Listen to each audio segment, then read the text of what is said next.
ನಮಸ್ಕಾರ ವೀಕ್ಷಕರೇ, ನೀವು ನೋಡ್ತಾ ಇದ್ದೀರಿ ನೋನಿ ಹಣ್ಣನ್ನು. 100ಕ್ಕಿಂತ ಹೆಚ್ಚು ಮನುಷ್ಯ ದೇಹದ ವ್ಯಾಧಿಗಳಿಗೆ ಇದು ಮದ್ದಾಗಿದೆ. ಹಾಗಾಗಿ ಇದನ್ನು ಅಮೃತ ನೋನಿ ಹಣ್ಣು ಅಂಥೇಳಿ ಕರೀತಾರೆ. ನಾನು ಇವತ್ತು ಮೊದಲನೇ ಬಾರಿಗೆ ಈ ಹಣ್ಣಿನ ಜ್ಯೂಸನ್ನು ಮಾಡ್ತಾ ಇದ್ದೇನೆ. ನನಗೂ ಕುತೂಹಲ ಇದೆ, ಇದು ಹೇಗಿರಬಹುದು ರುಚಿ ಅಂಥೇಳಿ. ಮೊದಲನೇದಾಗಿ ಅದನ್ನು ಚೆನ್ನಾಗಿ ತೊಳ್ಕೊಬೇಕು. ನಾನು ಗಿಡದಿಂದ ಕಿತ್ತು 3 ದಿನಗಳ ಕಾಲ ಇದನ್ನು ನಾನು ಹಾಗೆ ಇಟ್ಟಿದ್ದೆ. ಆ ನಂತರ ಇದು ಮೃದುವಾಗುತ್ತೆ. ಹೊರಭಾಗದಲ್ಲಿ ಮೃದುವಾದ ನಂತರ ನಾವು ಅದನ್ನು ಜ್ಯೂಸ್ ಮಾಡ್ಕೊಳ್ಬೇಕಾಗತ್ತೆ. ಹಾಗೆ ಮಾಡೋಕ್ಕೆ ಬರೋದಿಲ್ಲ. ಇದು ಗಟ್ಟಿಯಾಗಿರ್ತಕ್ಕಂಥ ಹಣ್ಣನ್ನು ಜ್ಯೂಸ್ ಮಾಡೋಕ್ಕೆ ಬರಲ್ಲ. ಅಂಥ ಸುವಾಸನೆಯೂ ಇದಕ್ಕೆ ಇರೋದಿಲ್ಲ. ಆ ಸ್ಮೆಲ್ಲನ್ನು ನೋಡಿದ್ರೆ ನಮಗೆ ಅಷ್ಟು ಹಿತವಾಗಿ ಇರೋಲ್ಲ. ನಾನಿವತ್ತು ಮೊದಲನೇ ಬಾರಿ ಇದನ್ನು ಮಾಡ್ತಾ ಇರೋದ್ರಿಂದ ಸುಮಾರು 2 ಚಮಚೆ ಆಗಬಹುದಾದಷ್ಟು ಇದನ್ನು ಹಣ್ಣನ್ನು ತೊಗೊಂಡಿದ್ದೇನೆ. ಅಷ್ಟರಲ್ಲಿ ನಾನು ಇದರ ಜ್ಯೂಸನ್ನು ಮಾಡ್ಕೊಳ್ಳೋಣ ಅಂಥೇಳಿ. ಇದಕ್ಕೆ ರುಚಿ ಇರೋದಿಲ್ಲ, ಒಳ್ಳೆಯ ಸುವಾಸನೆಯೂ ಇರೋದಿಲ್ಲ. ಇದು ಮದ್ದು ಅಂಥೇಳಿ ನಾವು ತಗೋಬೇಕಾಗತ್ತೆ. ಇದನ್ನು ತಗೊಂಡ ಮೇಲೆ ತುಂಬ ನೀರನ್ನು ಕುಡಿಬೇಕು ಅಂತೇಳಿ ಹೇಳ್ತಾರೆ.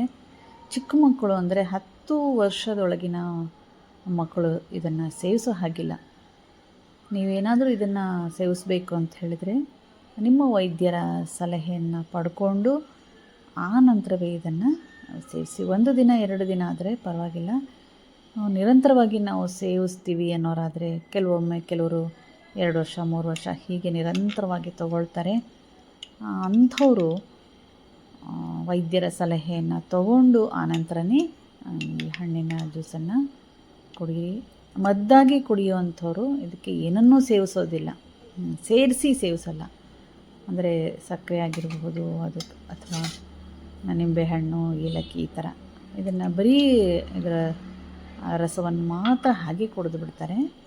ಆದರೆ ನಾವು ಜ್ಯೂಸ್ ಆಗಿ ತೊಗೊಳ್ಳೋದ್ರಿಂದ ಯಾವಾಗಲೋ ಒಮ್ಮೆ ಇದಕ್ಕೆ ಸ್ವಲ್ಪ ಸಕ್ಕರೆಯನ್ನು ಸೇರಿಸಿ ತಗೊಳ್ಬೇಕು. ನಾನಿಲ್ಲಿ ಇದರ ತಿರುಳನ್ನು ಒಂದು ಸ್ವಲ್ಪ ನೀರಿನಲ್ಲಿ ನಾವು ಹುಣಸೆಹಣ್ಣು ಯಾವ ರೀತಿ ಕಿವುಚಿ ರಸ ತೆಗಿತೀವಲ್ಲ ಹಾಗೆ ತಗೊಳ್ತಾ ಇದ್ದೇನೆ. ಇದು ನಿಮಗೆ ಇಷ್ಟ ಇಲ್ಲ ಅಂತ ಹೇಳಿದರೆ ಮಿಕ್ಸಿನಲ್ಲಿ ಹಾಕಿ ನೀವು ಇದನ್ನು 1-2 ಸುತ್ತು ತಿರುಗಿಸಿ ಸೋಸ್ಕೊಂಡು ಕುಡಿಬಹುದು. ನನಗೆ ಇಷ್ಟು ಸಾಕು ಅನ್ನಿಸ್ತು, ಹಾಗೆ ಮಾಡಿ ಸೋಸಿ ತೊಗೊಂಡಿದ್ದೀನಿ. ನೋಡಿ ಹೀಗಾಗುತ್ತೆ. ಯಾವುದೇ ರುಚಿ ಇರೋದಿಲ್ಲ, ಒಳ್ಳೆಯ ಸುವಾಸನೆ ಇರೋದಿಲ್ಲ. ಇದಕ್ಕೆ ಸ್ವಲ್ಪ ಕಷ್ಟ ಇದನ್ನು ಕುಡಿಯೋದು. ಆದರೂ ಮದ್ದಾಗಿ ಇದನ್ನು ನಮ್ಮ ದೇಹದ ಆರೋಗ್ಯಕ್ಕೆ ಕುಡಿಯೋರಾದರೆ ಹಿತವಾಗಿ ಮಿತವಾಗಿ ತಗೊಳ್ಬೋದು.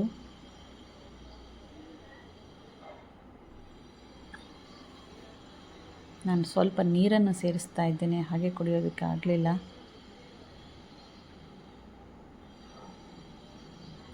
ನೋಡಿ ಈಗ ಸಿದ್ಧವಾಗಿದೆ ನೋನಿ ಹಣ್ಣಿನ ಜ್ಯೂಸ್. ಹಾಗೆ ನಾನು ವಾಕಿಂಗ್ ಹೋಗ್ಬಿಟ್ಟು ಬಂದೆ. ನಿಮಗೆ ಹೊಸದೊಂದು ಸೊಪ್ಪನ್ನು ಪರಿಚಯ ಮಾಡಿಕೊಡ್ತಾ ಇದ್ದೇನೆ.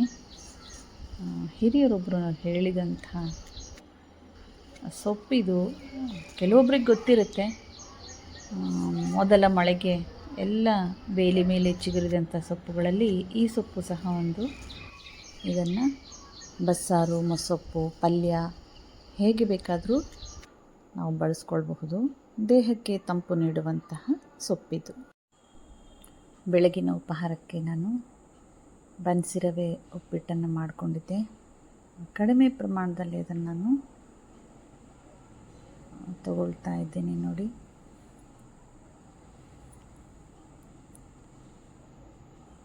ಇವತ್ತು ನಾನು ಕಾಫಿಯನ್ನು ತಗೊಂಡಿಲ್ಲ, ಬರೀ ಉಪ್ಪಿಟ್ಟನ್ನು ಮಾತ್ರ ತಿಂದೆ.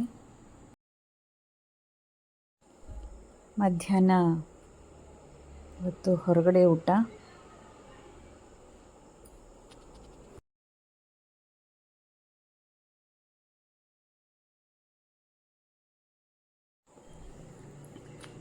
ರಾತ್ರಿಗೆ ಈ ಮಸೊಪ್ಪು ಜೊತೆಯಲ್ಲಿ ಮುದ್ದೆ ಮಾಡ್ಕೊಳ್ತೀನಿ.